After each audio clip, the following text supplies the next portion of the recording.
Hi, you're on the Reddit Confessions channel. She was halfway through her third bite of linguine when I watched her thumbs move faster than I've ever seen them go. Her eyes weren't on me, they were on the phone just beneath the edge of the tablecloth. She thought she was slick, tilting the screen toward her lap, smiling at the glow of someone else's words. I didn't say a thing, not yet. She giggled, softly, not at me, not with me. I wasn't even in the room anymore, was I? The wine glass in front of me stayed untouched, the food on my plate stone cold. And across from me sat my wife, wearing the red lipstick I complimented earlier, laughing with someone who wasn't me, chewing slowly, texting quickly, and completely unaware that her little secret had already bled out days ago. This wasn't a suspicion. I wasn't guessing. I knew. I had screenshots, audio clips. One of them, ironically, recorded while she claimed to be at therapy. Ironic because the only therapy happening was in room 209 at the Rosedale Inn. And it was a lot more physical than emotional. I waited until she picked up her wine, and just as the glass touched her lips, I said it. One sentence. One quiet, precise sentence. Tell him he can have the leftovers after I'm done watching you swallow the truth. She inhaled sharply and choked. Pasta, wine, panic. It all happened at once. She coughed violently, slammed her glass down, eyes wide, mascara smudging. I didn't move. I just tilted my head like I was watching an unfamiliar play with a predictable plot. She reached for her napkin. I handed her the folder instead. She blinked at it, confused, still coughing. Inside, printed messages, hotel bookings, a photo of her hand in his lap, the same hand that now trembled trying to open the file. She didn't even finish reading the first page. "Woo, where did you get this?" she gasped, her voice thin, cracking.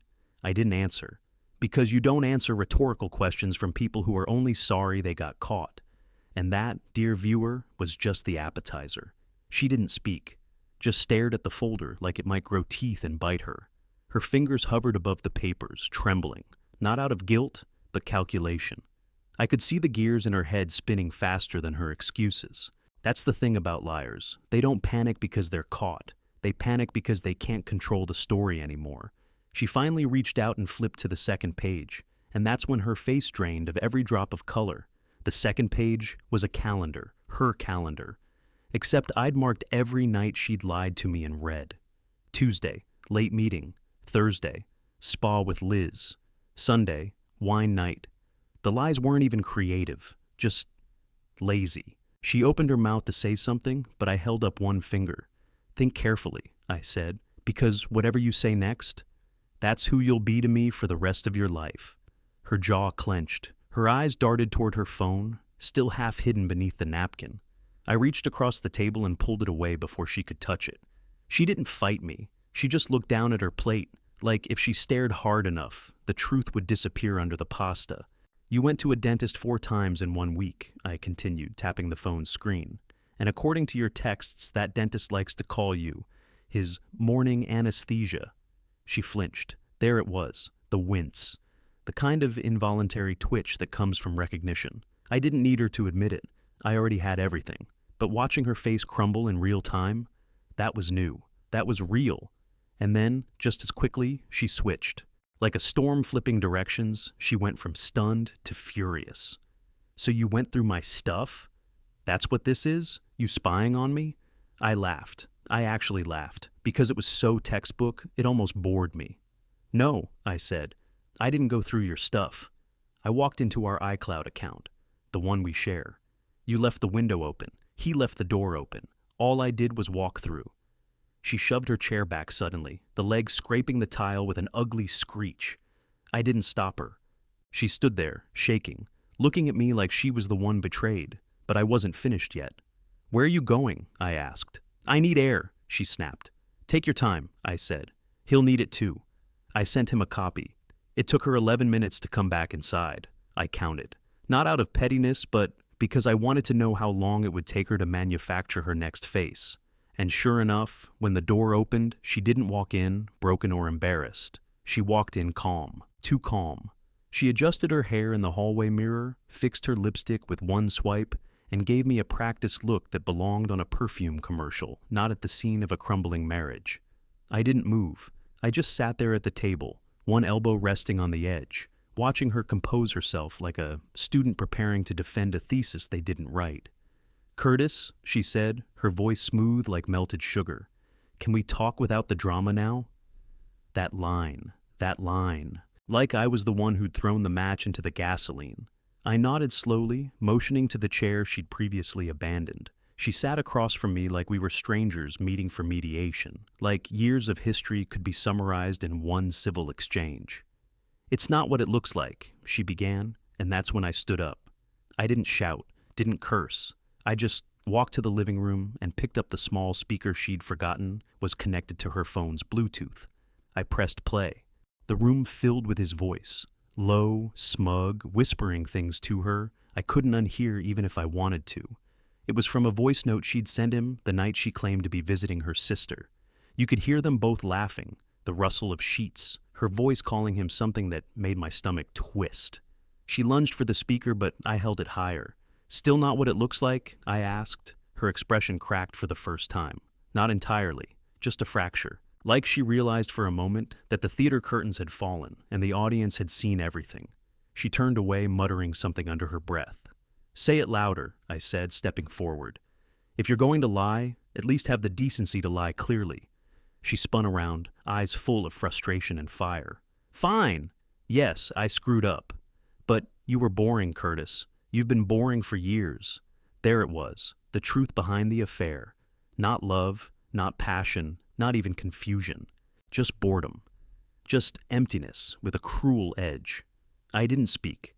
I simply walked back to the table and sat down. "You hungry?" I asked, almost pleasantly. "Because I've got one last course to serve." She blinked. "What are you talking about?" I reached under the table and pulled out a small box. Not a ring. Something far worse. Inside was a flash drive, a single note, and a key. And her reaction to what was inside that box was the first time I saw real fear on her face. She didn't touch the box right away. She just stared at it like it was ticking. And maybe it was, not with explosives, but with consequences she couldn't wiggle out of. Her fingers hovered above it like it was covered in frost. "What is this?" she asked, her voice suddenly thinner, like the confidence had been scraped out of her throat. "Open it," I said. My voice wasn't angry. It wasn't cold. It was flat. That kind of empty tone people use when something inside has already broken and they're just waiting for the echo to catch up. She finally lifted the lid and froze. She saw the flash drive first, then the note, then the old spare key to her office, the one she thought I lost when we moved last year. She didn't read the note, just held it in her hand and looked at me like she was calculating how much I knew. But the truth? I didn't know everything yet. That's why the flash drive existed. That's why I hadn't opened it either. I found it 2 nights ago, hidden in the lining of her gym bag, a USB tucked in a zippered pocket she never used. I only noticed it because the zipper was slightly open and something about it felt wrong. I didn't check it then. I waited. Because I wanted to see if she'd admit anything first.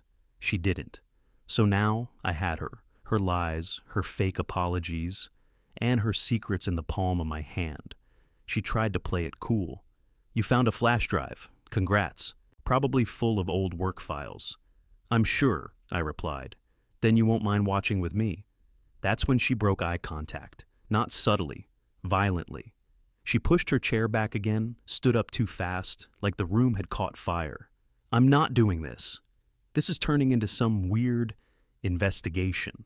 "No," I said, inserting the drive into my laptop, which I'd placed beside me just minutes before dinner. "It turned into an investigation the moment your dentist started parking in front of our house at 2 a.m. The screen blinked. One folder, no password. She whispered something, a low "please," but I opened it anyway.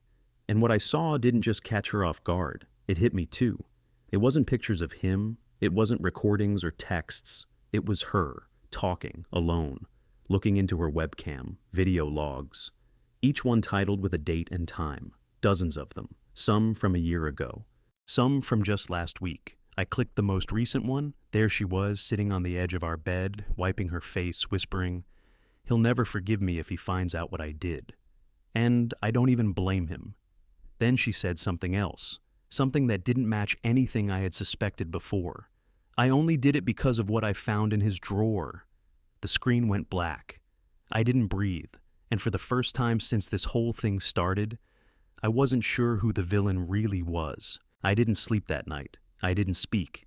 I didn't move from the couch until the sky bled into morning. She'd gone to the guest room without a word, barefoot, head down, like a guilty student dismissed from class. But I didn't feel victorious. I didn't feel anything. Just the hollow confusion. Her video played on loop in my head. I only did it because of what I found in his drawer. The sentence had teeth. It chewed through my confidence, bite by bite, leaving behind a trail of doubts I hadn't expected to feel. What drawer? What the hell could she have found? It wasn't until nearly 4 a.m. that I remembered the old metal cabinet in the garage, the one I hadn't touched in over 2 years. It used to hold tools, old receipts, a couple of dumb little mementos from before we got married. I never thought of it as mine. It was just where things went when they didn't have a place. I went down barefoot, the concrete freezing beneath my steps, and opened the rusted latch. Dust puffed up like the past trying to defend itself. And then I saw it, an envelope, thick, unsealed, sitting right on top like it had been placed there recently. But I knew I hadn't touched this cabinet in ages. Inside, photos. Of me. With someone else. Not cheating. Not anything close to that. But private. Vulnerable. A photo of me sitting at the lake with an arm around a woman who clearly wasn't my wife. Her face wasn't fully visible, but her posture, her closeness. It told a story even I couldn't explain. Another shot. Me, asleep on a couch, shirtless. That same woman curled up on the other side. The dates printed at the bottom were from before I met Lila, but they looked damning. I stared at them for a long time, heart hammering, trying to piece together the edges of a story I didn't even remember. Then I noticed something else. The final photo. It wasn't from the past. It was from just 3 months ago.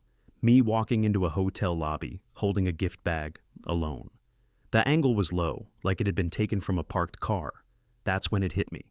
She'd followed me that day. She'd seen the bag and built her own truth around it. She never asked me about it, never confronted me. Just tucked the image into this drawer and let it fester. She wanted me to be guilty. She needed it. I stumbled back into the house, photos still in hand. The sun had started rising behind the blinds. I opened her door and dropped the envelope onto her bed without a word. She sat up slowly, confused, until she saw what it was. Then her face shifted, not shocked, not remorseful, satisfied. She whispered, "Now you understand." I stared at her, speechless. That's when I realized she never wanted forgiveness. She wanted revenge. The woman in the lake photo haunted me all morning. I couldn't remember her name, her voice, or even the exact year the photo was taken. Just a vague blur of warm skin, quiet laughter, and the scent of cherry shampoo. It was the kind of forgotten memory you didn't realize still existed, until someone weaponized it. I knew I had to find her, not for closure, but for truth. My own memory had clearly failed me, and Lila was now twisting that failure into ammunition. I went into the attic where we kept the old photo boxes, back before everything became digital and curated. Buried under Christmas decorations and dusty board games was a box labeled Pre-Lila. I hadn't touched it in years. Inside, I found the real photo from the lake trip, the one without the torn edge, without the tight crop.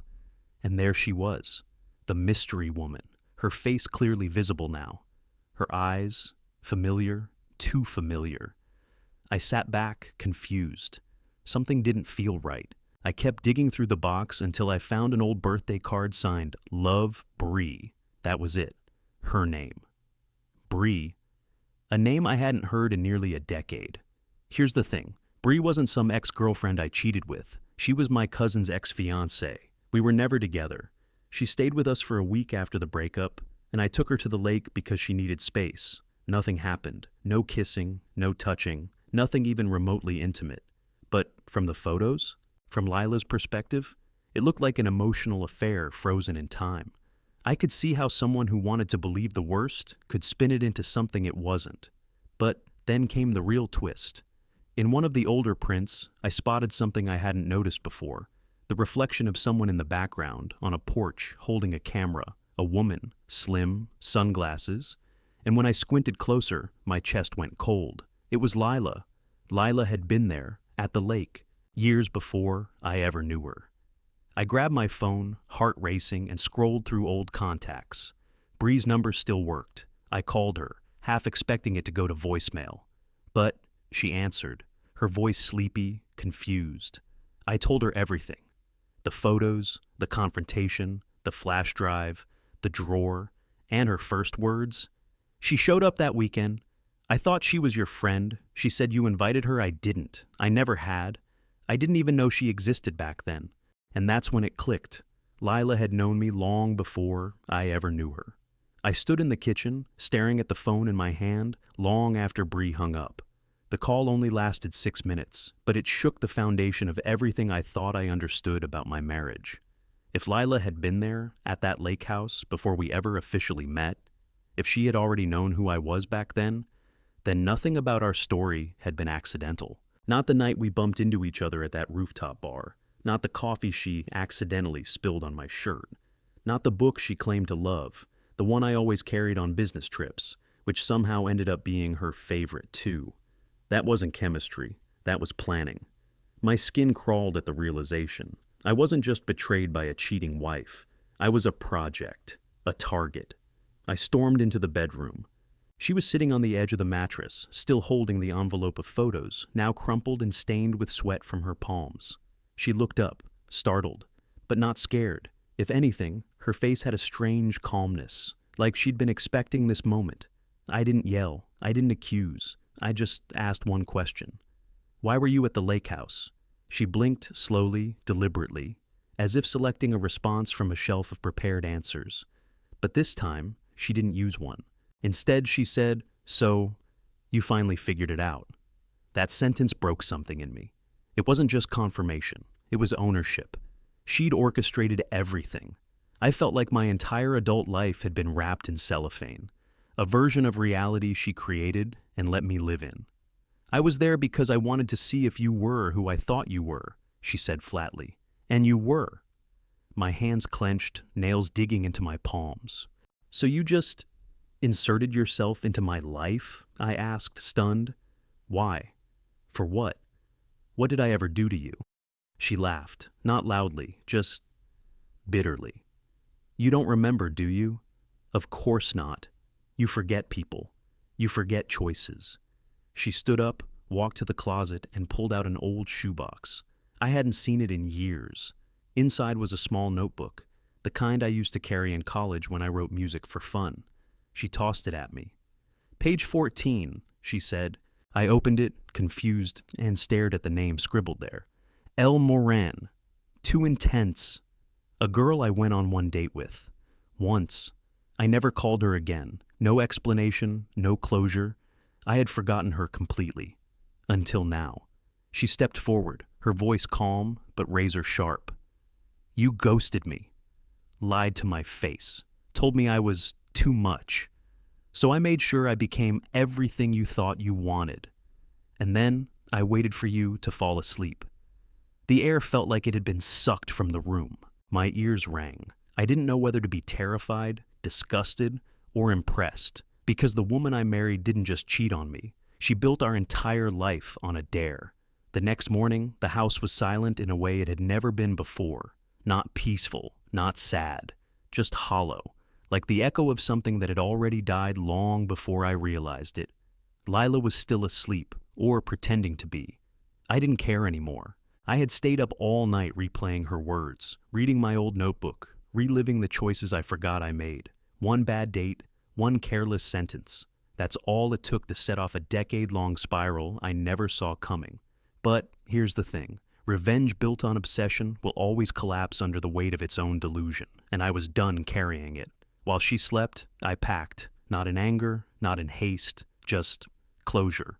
2 bags, essentials, documents, the flash drive, the photos, the notebook. I left her a note on the pillow where my head used to rest, written on the same page she once underlined in my journal all those years ago. It said, "You studied me, you played me, you planned it all, but what you forgot to prepare for was the day I'd stop playing." Before I left, I did one more thing. I emailed the full collection of her video confessions, The ones where she cried, admitted everything, and blamed me for a crime I didn't commit. To a private folder labeled "In case she rewrites history." I wasn't going to use it, I just needed it to exist, because some people only become victims after the spotlight leaves them, and I refused to let her wear that costume again. I moved out that day, rented a quiet place 2 towns over, got my own furniture, started from scratch. It wasn't glamorous, it wasn't some Hollywood glow-up. It was awkward, quiet, and humbling. But you know what? It was real. And it was mine. It took time, but I found myself again. Not the version she curated, not the man she designed to punish, but the me I forgot existed. I started playing music again, reconnected with people I'd lost along the way. Even found the courage to go on a date, a real one this time, with someone who knew me for me, not some caricature pulled from a spiral notebook. So, yeah, she spent years setting the stage for revenge. But I walked off it, alive, free, and more myself than I've ever been. What's the one moment in history, personal or global, that changed everything for you? Tell us in the comments. You've been watching Reddit Confessions. If you enjoyed the story, hit that subscribe button and share your own unforgettable moments below.